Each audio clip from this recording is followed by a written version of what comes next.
1 Samuel 23. We're going to start at verse 19.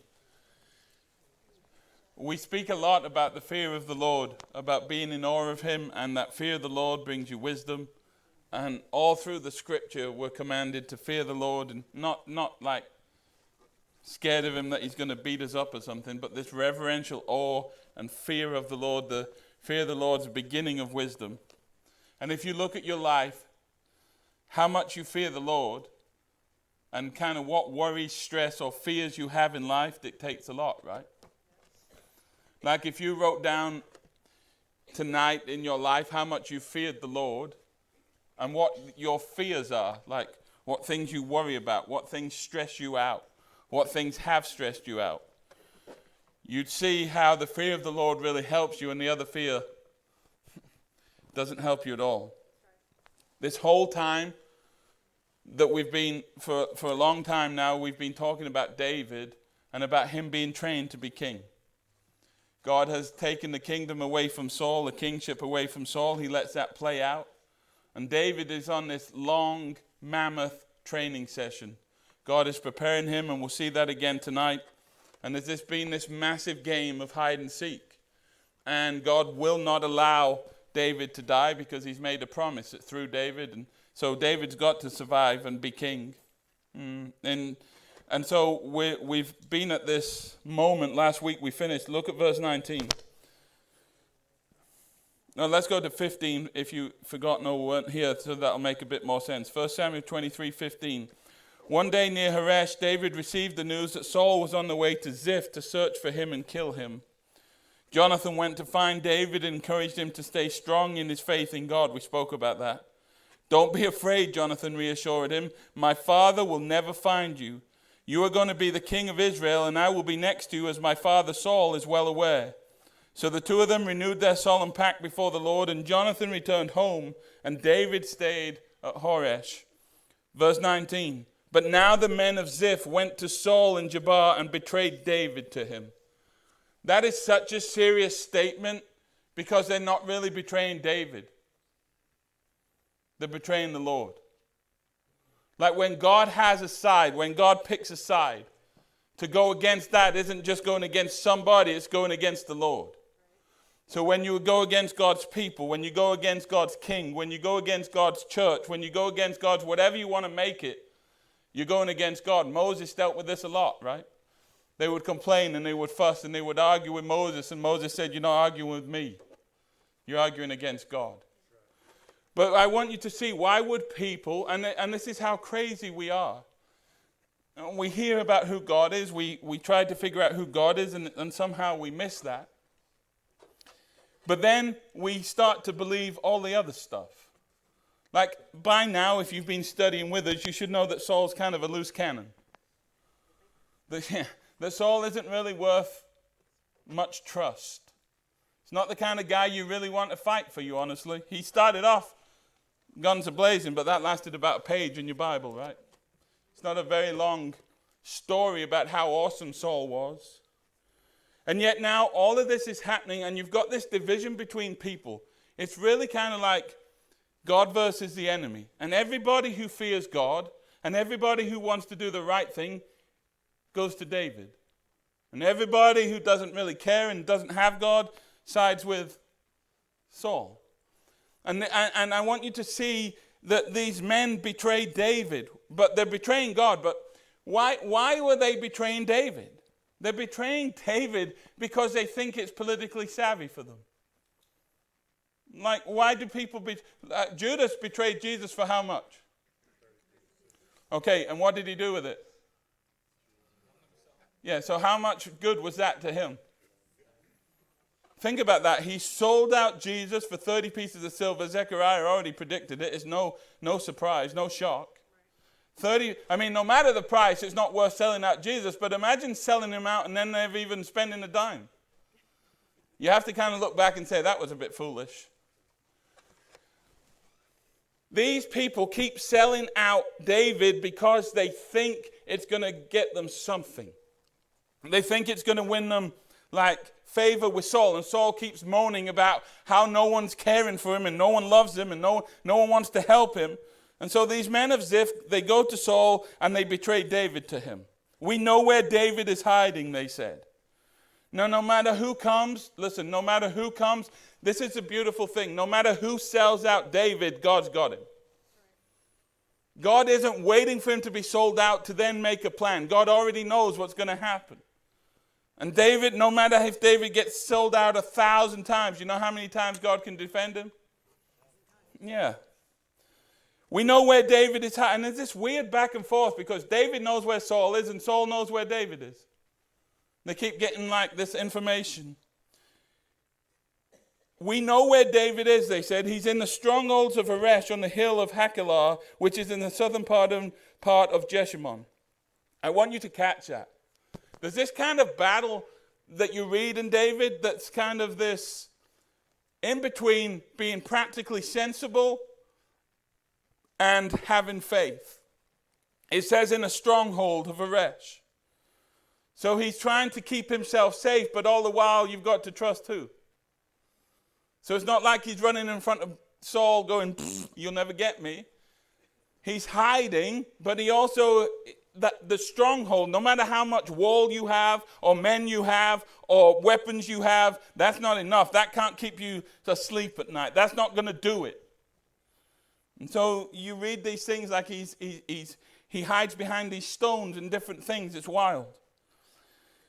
He says, verse 20, come down whenever you're ready, O king, and we will catch him and hand him over to you. This is politics 101. I'll scratch your back and you scratch mine, right? How much blessing do you think you can have in any shape, manner, or form ultimately when you're going against God? When Saul has betrayed God, and now therefore he's lost his kingdom and his kingship, and God has said it's going to be through Jesse's son, David. And every time they try to wipe out David, this has always been the tactic of the devil. He tried to wipe out Moses, Jesus. It's always been. And we will catch him and we will hand him over to you. I read that again and smiled and said, how arrogant and ignorant is that? Like they really thought they were going to hand David over to them. You know, we have the benefit of reading this in hindsight, but you just laugh at that and like, no, you won't. No, you won't. And if you do hand him over to you, it's not going to end the way you think it's going to end. And then this kind of disgusting hypocrisy, ignorance, arrogance, the Lord bless you, Saul said. That is so like messed up. The Lord cannot bless what you're doing against him. Look at what Saul is saying. This is how messed up he is. And this is what people do. The Lord bless you. So God is going to bless you for coming against his plan and his purposes in his man. That makes zero sense. He says the Lord bless you. We have to really, really understand what things the Lord blesses and what he doesn't. Because if you misunderstand that, you're going to be in grave danger of messing it all up. That'd be interesting to figure out sometime, does the Lord bless this or that? Like, what does the Lord bless? You need to think about that tonight. What is it that the Lord blesses? And what can he not bless? Has he never blessed? The Lord's blessing, we say God bless America like it's just some, but does he always bless America? There's certain things he won't bless, he can't bless. Thank God there's always a remnant. There's always someone worth blessing. Worth blessing, that's maybe not the right way to say it, but there's always a blessing. The Lord bless you. And then Saul, if you listen to people long enough, they always out themselves. Listen to what Saul, who, when you are the king of Israel, it's almost like you're meant to be the least important, right? Jesus said if you want to be the highest, you have to be the lowest, right? In my kingdom, it's not the fancy high up, it's making yourself low. And Saul says, at last someone is concerned about me. That's his whole thing. Listen to what he's just said. Finally, somebody cares about. Now think about that. Think about that, why that is so. And by the way, isn't that the devil's trap to us? Haven't you ever wanted to play your violin and said, no one loves me, no one cares, no one. Hold on. But notice what Saul is doing. Saul is upset that two people are ahead of him. Who are the two people that Saul's upset that get more attention than he does? David is one, but even worse, who? God. Think about, as the king of Israel, he's ticked off because God gets more attention and David gets more attention. There may not be anyone else that gets more attention. He might be third in line, but third in line doesn't what? No, it doesn't cut it. Think about how messed up that is. And before we're like, Saul, what are you doing? You can kind of see it in our lives, right? And if you listen to people complain long enough, they'll out themselves. Like, at last someone is concerned about me. Oh, it's all about you, Saul, right? Go and check again to be sure of where he is staying and who has seen him there, for I know that he is very crafty. Crazy people like to pin on you what they do. If there's anyone crafty, it's Saul. And here's the thing. Saul has to be crafty. David doesn't. Discover his hiding places and come back when you are sure. You see what Saul's doing? Who is Saul putting all his hope in? This is a really tricky thing for politicians. So the people who are like betraying David to him, these men of Ziph, they expect Saul to what? Yeah. But how can he trust that David's not going to upsell him? Like Saul also has to trust that these men are going to what? Do him right. Politics is very weird like that, right? I got to trust you and you got to trust me. And the problem is both of them are untrustable, so then you're really freaking out. I mean, in these alliances that happen in politics, how many trust each other? How many have counterplans and ideas where they're not, like, I know how messed up you are, because this is what's weird, right? We're so conniving together, I know how conniving you are. I've been there. I've hatched the plans with you. I mean, it'd be like kind of plotting a murder or something and then being shocked that the guy you're plotting with isn't a nice guy. Like, what do you mean? He says, hey, he's shifted away from God. He's shifted away from everything. And that's our problem, right? Whenever we shift away from God and won't give him control and don't trust him and don't like what he's doing, where in God's green earth are you going? And so he's now down to these men of Ziph. That's his whole plan. He says, discover his hiding place and come back when you are sure, and I'll go with you. And if he's in the area at all, I'll track him down. Listen to this arrogance and ignorance again. I'll track him down, even if I have to search every hiding place in Judah. So the men of Ziph returned home ahead of Saul. So the men go back to find David.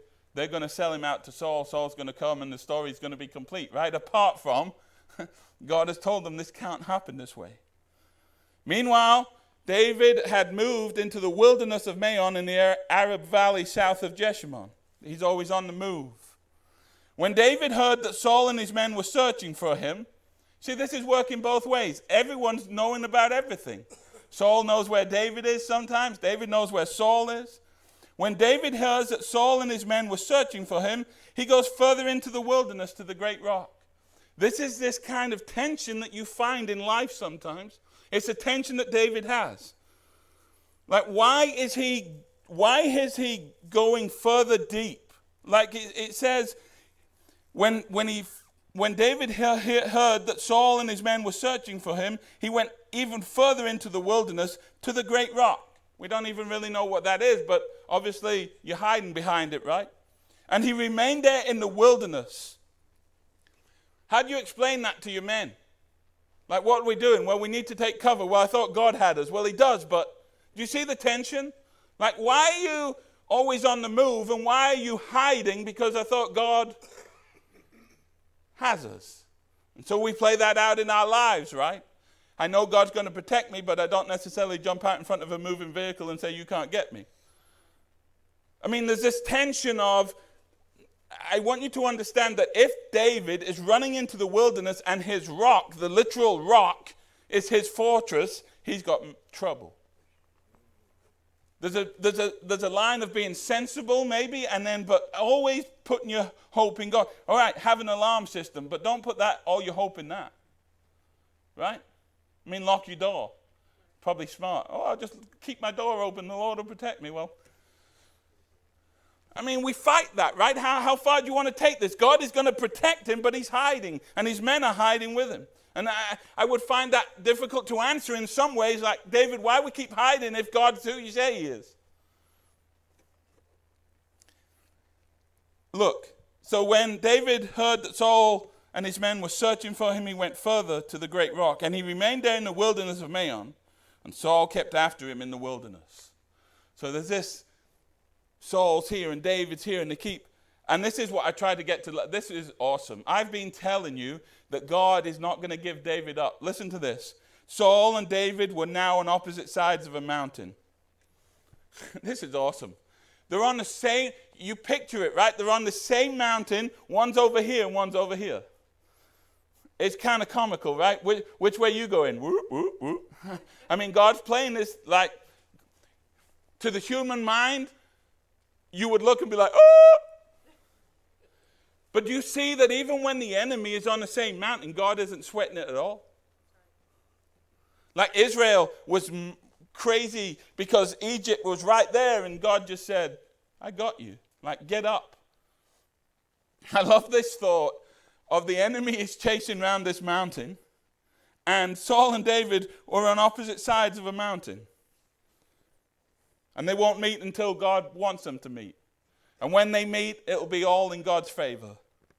Saul and David are on opposite sides of a mountain. And look, this is a story from ages ago, but I pray we understand that this is what we've been talking about the whole time.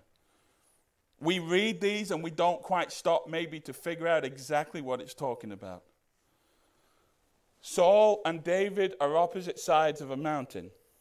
If God doesn't intervene, what's going to happen? God isn't just watching this and like, I'll jump in if I have to. God doesn't watch your life and say, take care of it, do good, and if you get in trouble, I'll be here. You know how long that would last?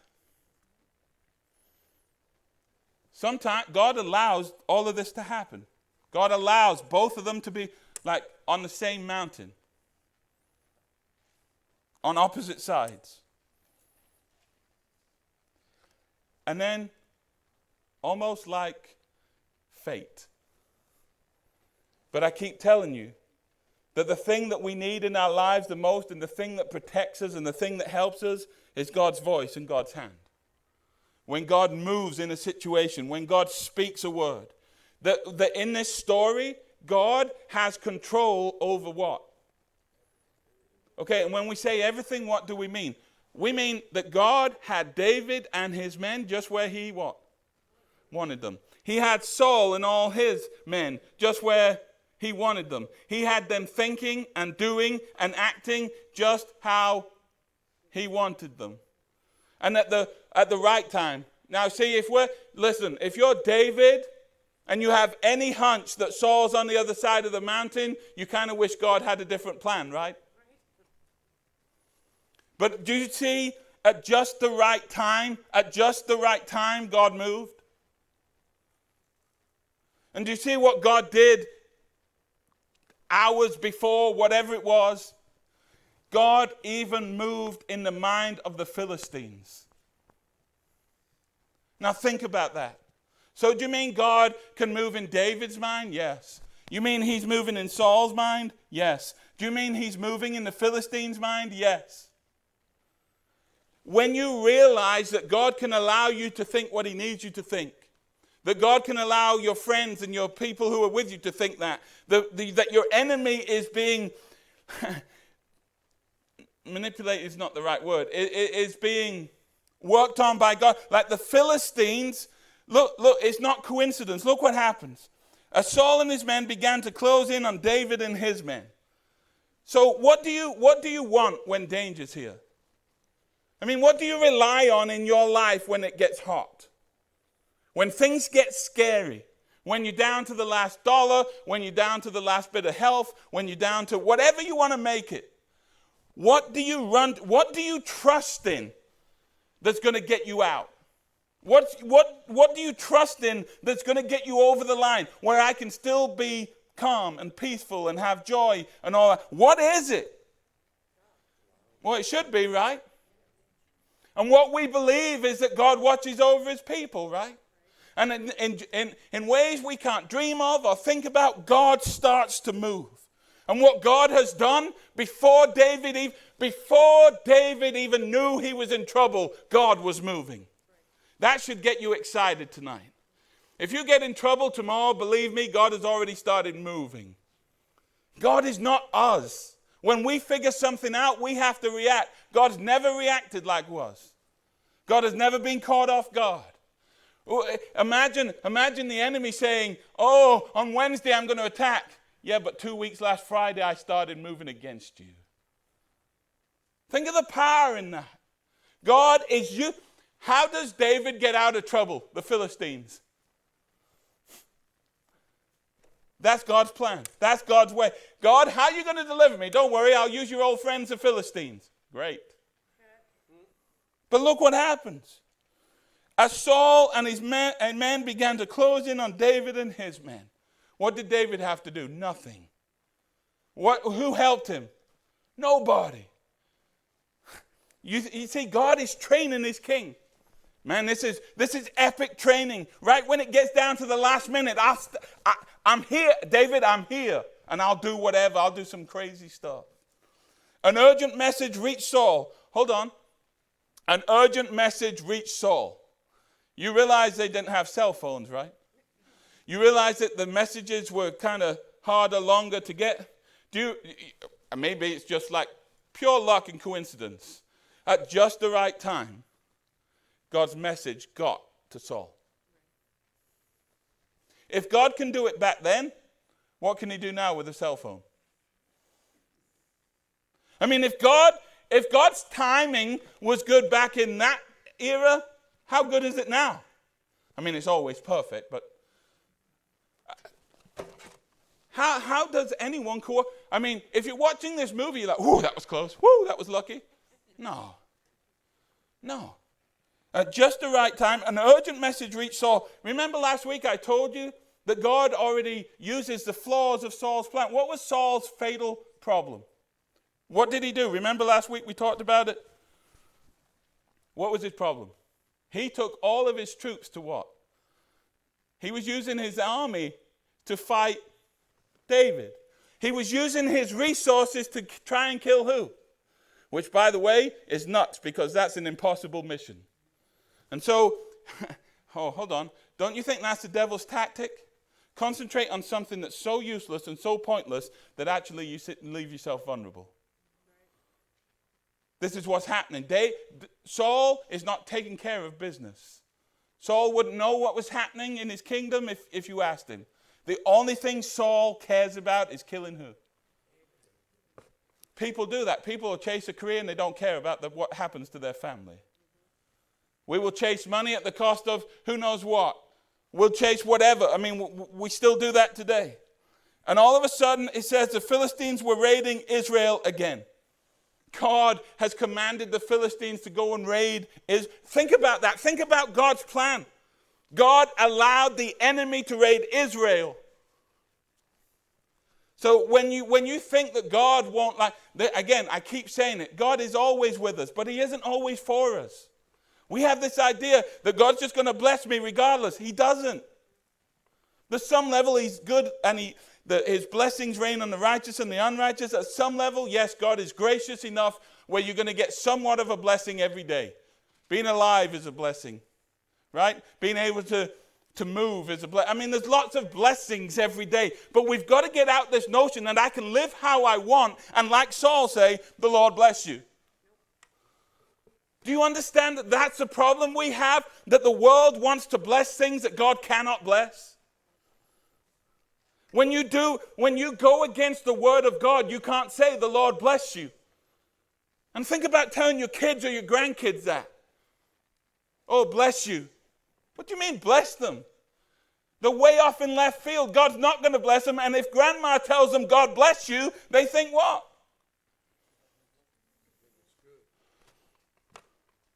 So, if we redefine marriage, is God going to bless that? No, he ain't. Oh, God bless all the abortions. Are you joking? No, even in that, though, God is so good that I believe every baby that's aborted will be in heaven. I mean, we've gone through that. How amazing is that God turns it around? Yes. But we live in this culture that wants to be blessed and wants to be seen as a blessing, and they're going totally the wrong way and totally against God. You will never bless somebody by disobedience to God. We can't bless that which God won't bless. And by the way, me saying bless you doesn't help you anyway. But people come and they're like, will you bless this? Like, I can't bless that. Well, first of all, you don't name my blessing. And people ask you to bless them, and you know that they know you're not going to bless, and then they get upset. It's like, look what happens. So this urgent message comes, and Saul was being raided by the Philistines. God allowed his people to be raided for so many reasons. And God always has a plan and a purpose that's way bigger than what you think. Why is God allowing the Philistines to raid Israel? Aren't Israel God's people? What are you doing, God? How could you let us be attacked? Hold on. God is teaching his people. God's teaching his king. God's teaching David. God's teaching the Philistines. God's teaching... There's so many reasons why God allowed that to happen. You imagine Israel. Where's the king? And by the way, where's God? I thought we were God's people. You should know by now the church will always stand, but it gets attacked. And the Philistines were raiding Israel. God's all over this. And there's so many reasons. And Saul has tactically messed up. He's used too much resource. And the enemy is snuck in. But that wasn't luck. And that wasn't the Philistines being brilliant on their own. God basically tapped the Philistines on the shoulder and said, looky here. And led them right into where he wanted them to be led. So Saul quit chasing David and returned to fight the Philistines. Just when you thought the movie was going to end. Just when you thought that dramatic music was playing and Saul's here and David's here. Bam, God steps in. Isn't that what he does for us? And he returned to fight the Philistines. Ever since that time, the place where David was camped has been called the Rock of Escape. They might call it the Rock of Escape, but it had nothing to do with chance or the rock. And by the way, people go crazy with this stuff. It's a rock of escape. If you hide behind it, hold on. You can hide behind that rock and get killed. Like, it's not like some fancy rock that is like protecting you, right? I mean, we try and repeat these miracles. Like you can hold a staff up at a river, don't expect it to part. You can walk around a city 7 times. We try and repeat this stuff like it's not the rock. We memorialize the rock, and that's fine if you want to praise God for it and glorify God for it, but it ain't the rock. I mean, if it was, that'd get awkward. How many people would try and hide behind it, and then it's useless? And David has seen the protection of God, and yet he goes back to the strongholds. And so now God starts to move on his way, in his timetable, in ways you never imagined, in ways you never thought. And God has an amazing sense of humor. Look at chapter 24. Saul returned from fighting the Philistines. He's fought the Philistines. What? I can't hear you. Chapter 24. What? I don't know. Oh, 1 Samuel 24. Yeah. After Saul returns from fighting the Philistines, look, God is trying to tell Saul what? What is God screaming at Saul? Yeah, leave David alone, let it go. There's so many things, right? He fights the Philistines. It doesn't even say if he won or not. He fought the Philistines. It's over. And what does he do? Go straight back to wanting to kill who? So Saul chose 3,000. 3,000 elite troops from all Israel. Oh, because, it's obviously we just need elite troops, right? It doesn't matter if that said 80,000, 10 million, it don't matter. He chooses elite troops from all Israel and went to search for David and his men near the rocks of the wild goats. Now think about that. How many does David have? David has 600 untrained men. And Saul, if you were an elite troop, what would you ask Saul?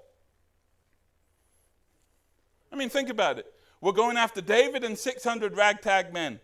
They were depressed, despondent, financially insecure. They were by no means elite. There's 600 of them. So what you're telling me is we need 5 elite troops for every one of them. That would seem to indicate that you're a little scared. Right? I mean, if you're an elite troop, wouldn't you be like, what are we doing? You don't need me for these 600. This is like basic training. He keeps giving himself away. And you ever tried something you know is folly, but you do it anyway? Like you've been down this path before. You got mad last time, it didn't help, but you'll get mad again. You worried last time, it didn't help, but guess what? We'll worry again. We're nuts. And then look, at the place where the road passes some sheepfolds, Saul went into a cave to relieve himself. Take care of business, however you want to say that. He was on the toilet. As it happened, now look, can God train you by someone else going to the restroom? Yes. Who thought that in writing the Bible, we would be talking about people going to the toilet and that's how God trains you? Who thought, no, this is all going to change when Saul has to do whatever he's doing? God works in ways.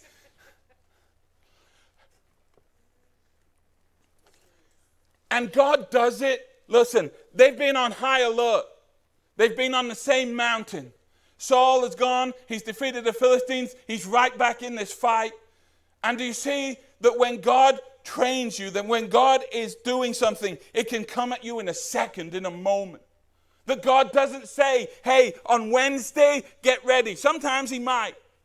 But lots of times, he trains you, he shows you, and what he wants to see in David is all the elements of a king. How much trust you have, how much faith you have. And you know what Saul is doing? Saul is trying to take everything in his own hands. And so God is going to ask David, are you going to take it in your own hands? I try and think of, imagine, put yourself in this position. Imagine you needed money desperately. I'm not talking about just to get a blizzard. That could be desperate at times, but I'm talking about like maybe it's medical issues, maybe it's like you need this money, otherwise something really, really, really rough is going to happen, right? And so you pray. And you ask God, what do you ask God? Help me, intervene, do something. You think he's going to do that the way you want him to on the time you want him to? Let's say you needed $5,000 by tomorrow. And you're walking out in the street and someone pulls their phone out and this wad of money falls on the ground. And they walk on.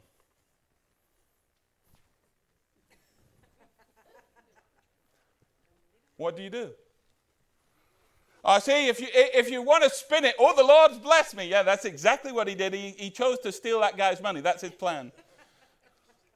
But you see, I mean, we joke, but wouldn't that be, if you needed $5,000 to save your kid's life medically, and someone dropped it and walked on, or got in a taxi cab and left, or whatever it was, wouldn't you be tempted to be like,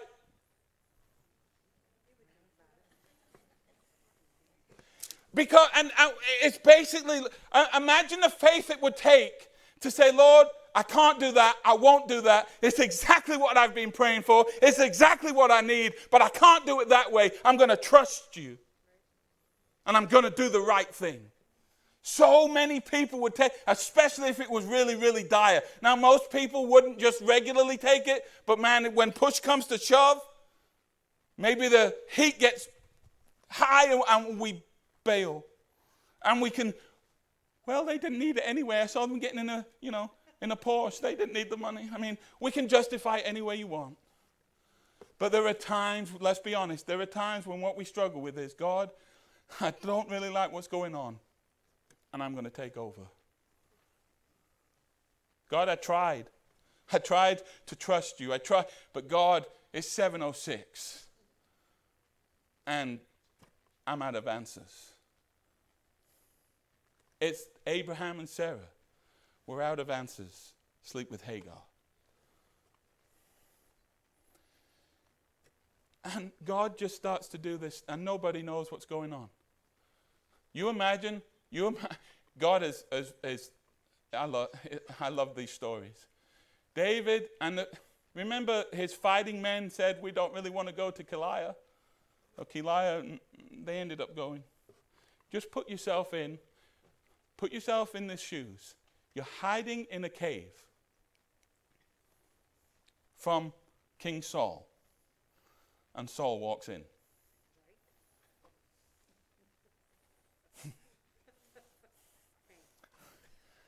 Not only does he walk in, he makes himself very, very vulnerable. Saul has no clue David's in there. David knows Saul's in there.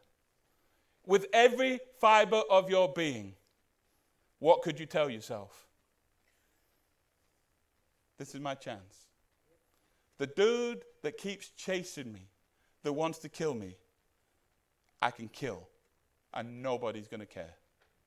Actually, one person is going to care, and it happens to be the most important person.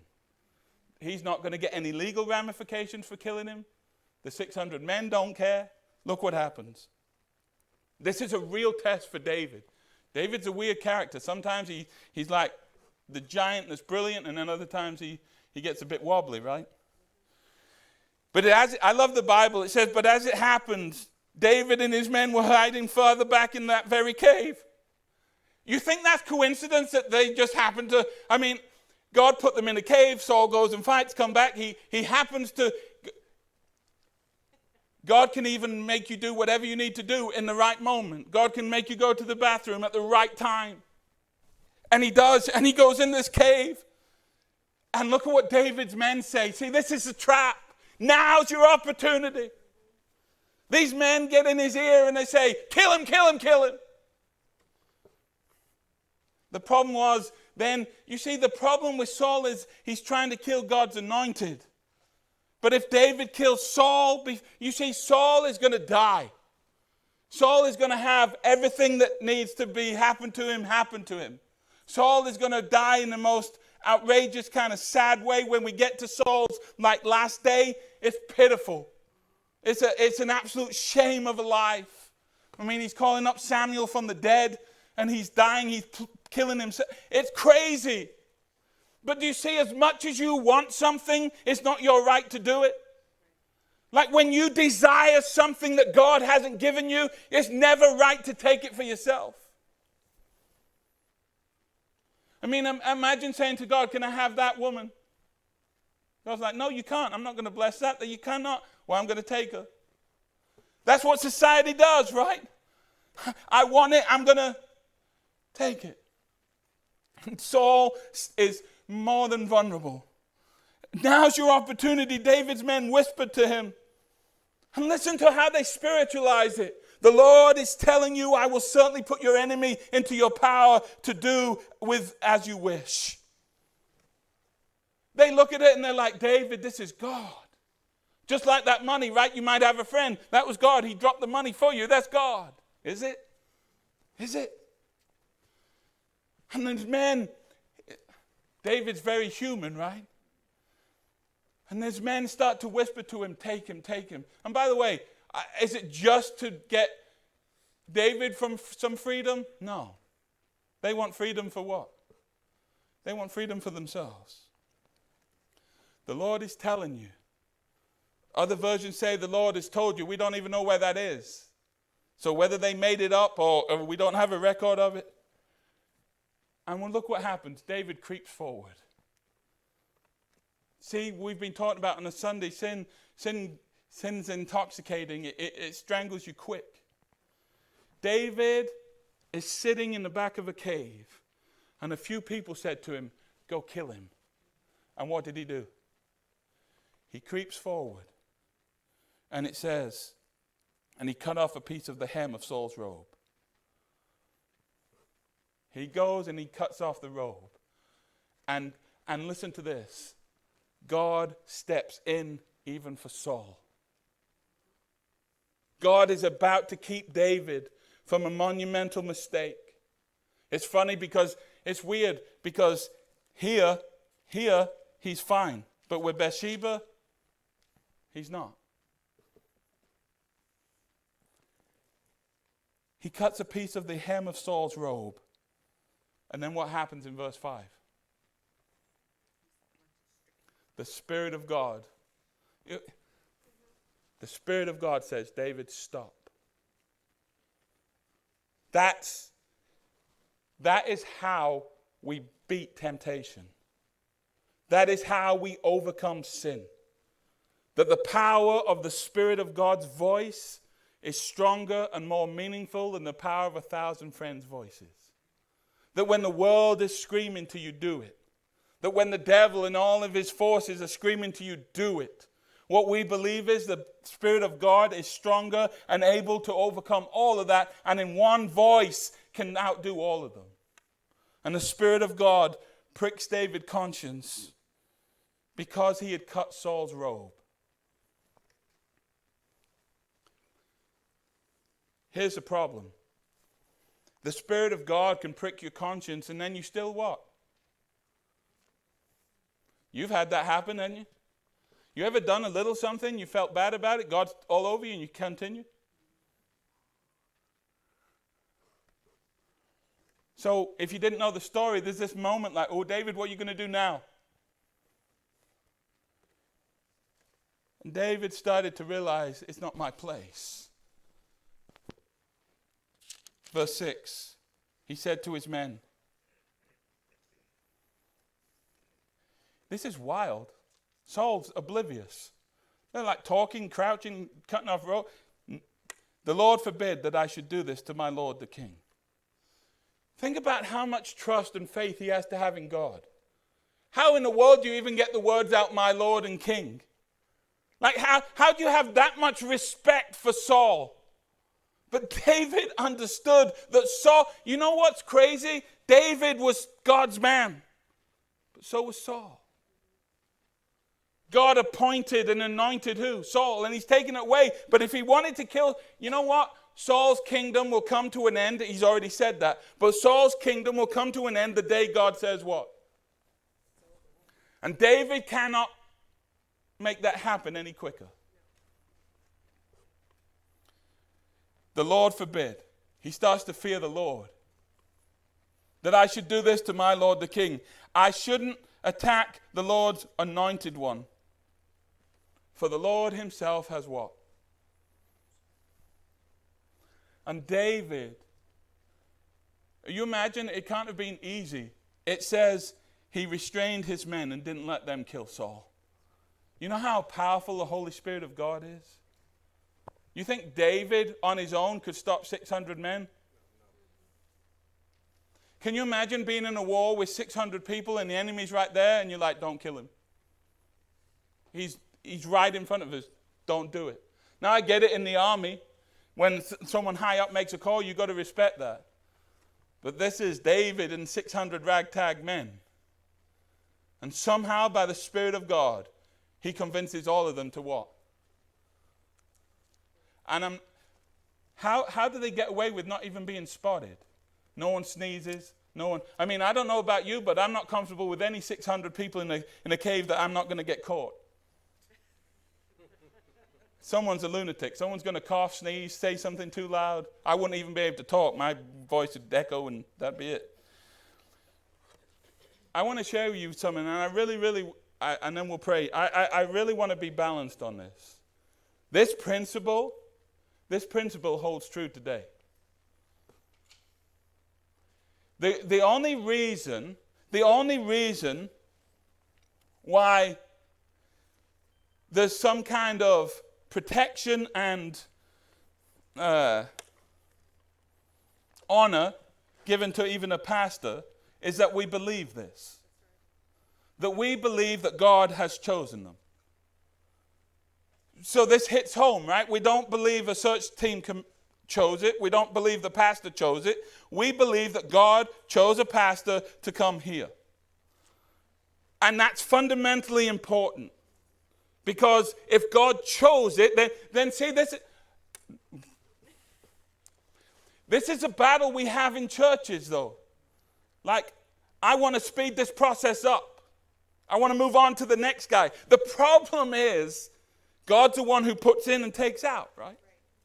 So when you come, and I've been, listen, in every church, and I suppose in every church, I've had people try it. Every single church I've pastored, people have tried to do what they do. What they don't understand is they're not fighting against me. They're fighting against God. And what we have to understand is I'm here until God says, and by the way, that's not easy for me either. There's times it's like, can we move on quick? And then someone gives me a cake and I'm like, okay, I'll hold. But listen, the balance of this is this, that pastors have used that now to do things they shouldn't do. That's right. Let me be fair. A pastor cannot say, I'm called by God, you can't touch me. What I'm saying is this, a pastor can't live how he wants, do what he wants, and expect then that people can't challenge that. What I'm telling you is when God puts you in, people shouldn't challenge that. But if I'm skimming off the collection plate, it's probably a time to come against me. Does that make sense? I'm trying to be as balanced as I can. That the pastors now take this and they get, I've seen it. You watch YouTube. You can't touch God's anointed. Hold on. You can't be a lunatic either. David will not come against Saul because he realizes that this is God's person and God's plan, and David can't change that. It happens at work, right? You were happy until you got a new boss. But what happens if God's called him there and you there? Then what? If you get called to a business and God calls a boss or an owner or whoever you want to make it ahead of you, what do you do then? Try and kick them out? Or quit yourself? But you see, that's a problem. If God has called you to a place and God has anointed someone that you don't want, don't like, above you, that's when you have to what? Yeah, and trust the Lord. And in you moving that person, you're coming against who? And the Lord can't bless that. But you can't also be a pastor and say, well, I'm the Lord's anointed, so you can't ask me questions, you can't touch. You understand? I'm trying to. Saul's crazy. Saul should expect that the Lord's going to come against him. And by the way, he does. It's just not straight away. Before you're like, well, Saul's crazy and no one's coming after him. You don't have to go after him. God's going to go after him. And by the way, any pastor that's messing around in the house of God, God can do it better and much more efficiently than any other person. Like God will take care of his church and God will take care of his pastor. And he says, I can't, because as much as Saul is, I shouldn't attack the Lord's anointed one. In other words, I shouldn't kill him. Does that mean in our local context that you can't ask questions or you shouldn't keep people accountable? Absolutely. No pastor shouldn't be without account. Of course we're accountable. So David restrained his men and he didn't let him kill Saul. And after Saul had left the cave and gone on his way, David came out and shouted after him. How would you describe what David just did? Crazy? What else? What? Brave, right? How much trust do you have in God at this moment? Saul's on his way out. Just let him what? Just let him go. And David comes out of the cave. Now it says, and there's another part again, but it says, and gone on his way. In other words, here's that sensibility too. David let Saul go what? A little bit away. And then he yells at him. I love this. This is like one of those amazing moments. You know who's winning? God, David. There's this moment like, I didn't kill you. I did the right thing. And this is, David comes out and he shouts, my Lord the King. What do you think Saul was thinking?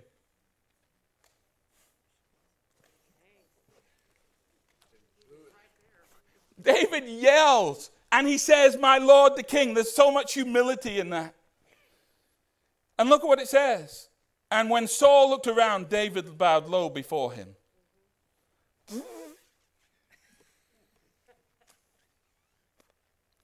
Can you imagine bowing low to someone that's sole mission was to kill you?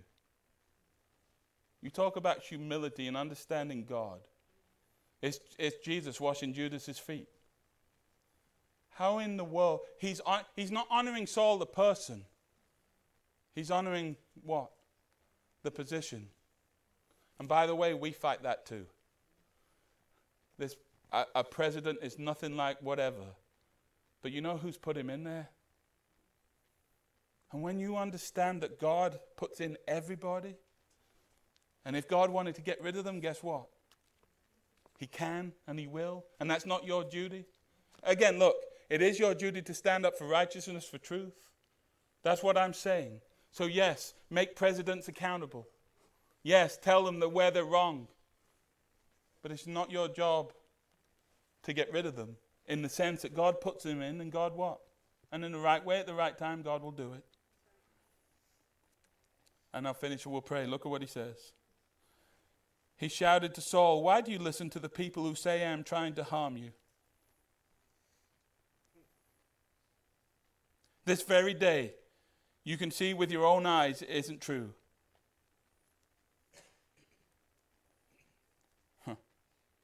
For the Lord placed you at my mercy back there in the cave. Some of my men told me to kill you. Oh, thanks, Dave. That's great. Some of my men told me to kill you, but I spared you. For I said I will never harm the king. He's the Lord's anointed one. And David is basically saying, Saul, this is training 101 for David. Like, are you willing to trust me? Are you willing to put things into my hands and my plan and my timetable? Are you willing to humble yourself? Or are you going to try and do it yourself? You're going to try and fight the victory. I mean, this must have been an amazing moment for David. The power, the joy, he knows, and Saul knows. Saul knows that God's in this. Saul knows that he's losing. David stands and like, Saul, you can't get me. You can't get me. God is, and I'll talk about this next week, but have you ever prayed for moments to show people that you're not what they say you are? People sometimes say stuff about you that isn't true, right? And you can try and fight that or argue that, and most of the time they don't care what you say. So sometimes you pray and say, God, give me an opportunity for my own self, because bitterness and anger can rise up in the best of us, right? And so there's moments where you pray, Lord, give me a situation where I can minister to them. As a pastor, let me minister to them so that they know this is you. Because outside of you, I wouldn't minister to these people. Like, I need it to get rid of my bitterness and anguish and all of that, but they need it too. They need to see that everything they've been saying. Maybe you can give me a moment where I can prove to them that you're working and you're moving and that God is over this. I may have told you this before, but God has an amazing sense of humor. And I remember it like it was yesterday. I was dealing with this in my own life in Odessa. I was praying right before lunch, so they're always quicker prayers. But anyway. Now I've forgotten where I was going with that. And there was a man in the church that was really giving me a hard time. I wasn't his biggest fan, and he wasn't mine. And I crazily prayed, Lord, give me an opportunity to minister to him. Give me an opportunity to show him, for you to show me how powerful you are and to show him how powerful, because without you, it's all over the place. And I prayed, and I went to this restaurant I always go to. Never seen the dude there before in my life. And there's this big, long, silver tray line thing, and I walk in. And actually, I don't think I prayed specifically for him. I just prayed for people that it was more general than just him. But he was probably head of the list. And I walked in, and I saw the guy standing there. And I'm like, God, you got to be kidding. I know I just prayed that, but maybe we could have chose anybody else. And I swear to you, I turned around. Because he hadn't seen me, and I was out the door.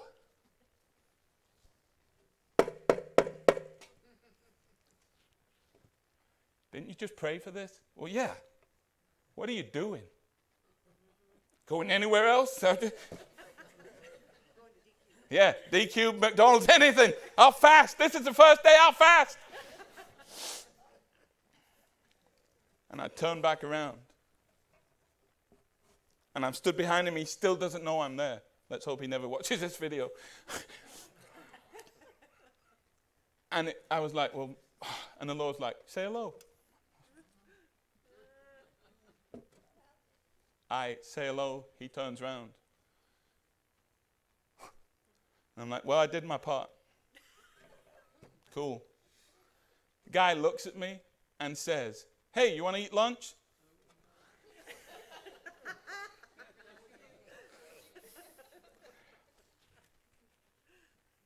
Do you want my honest answer or? No, I don't want to eat lunch. Well, I do want to eat lunch. Not particularly with you. Man. And I sat there and I was confused, laughing, like loving life and hating life all at the same time. I know that's just like and we ate lunch, and I would like to tell you we hugged and everything was great. That's not how that, but anyway. But God, sometimes, and David had that, right? Just let me show him the power of God. Let me show Saul the power of God. And God did it for him. God did it for him. And there's moments you need to pray, God, for my sake and their sake. Give us a moment where we can minister to each other, so maybe that will do what it needs to do. I know that's a silly thing, but man, it taught me to watch what you pray for. See, I had my own, I didn't really mean him, God, but